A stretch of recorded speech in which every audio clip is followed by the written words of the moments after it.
Hello and welcome to stage 5 of the virtual Tour de France. Today we arrive at the Queen stage of the race, a very different proposition with a brutal ascent to Chalet Reynard on the Mont Ventoux. A brand new climb in the world of Zwift. Let's start with the women's race. The yellow jersey is still in the possession of the Tibco Silicon Valley Bank team. Today it's the 19-year-old Australian Sara Gigante who will wear it. The polka dot jersey will also be hotly contested. Joss Loudon of the Drops team is wearing it again. At the foot of the ascent, one rider tries to get away from the favourites. This is the Australian from the FDJ Nouvelle Aquitaine Futuroscope team, Brodie Chapman. At the first climber classification of the day, Chapman's lead has passed the 15-second mark. The more difficult gradients arrive and her lead melts. The British rider Dani Christmas from Lotto Soudal joins her and attacks.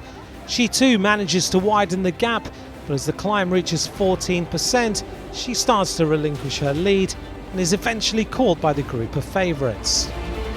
Inside 5 kilometres from the summit, South African Ashley Moolman-Pasio for the CCC Live team attacks. The wearer of the yellow jersey, Sara Gigante, manages to stay in the wheel, and the two riders quickly distance the other riders. Less than 2 kilometres from the finish, they're a minute ahead. Gigante ends up cracking and Moolman-Pasio flies away to the stage victory.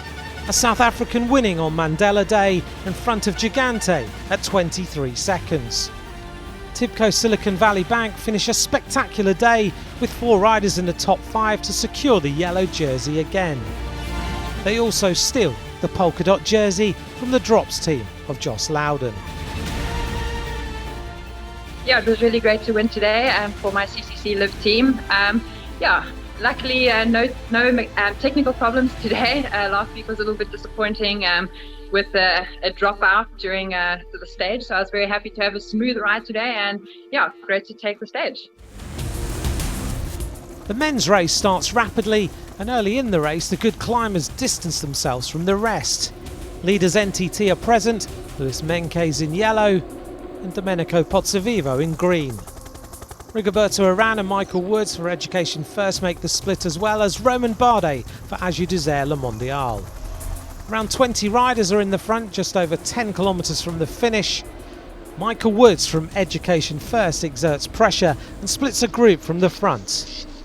The NTT team managed to organise themselves to stay in contact with Pozzovivo, Menkes, but also Stefan de Bot. Woods now has a fight on his hands with the NTT team for the stage victory. There is only 3 riders left with 5 kilometres to go. At the moment it looks like 2 South Africans could win on Mandela Day, but Menkes starts to crack. Further 1 kilometre later, Woods loses Pozzovivo. It's great to see the Italian Pozzovivo back on form a year after serious injury following a crash with a car. Canadian winner last year of Milano-Torino races ahead to cross the line alone.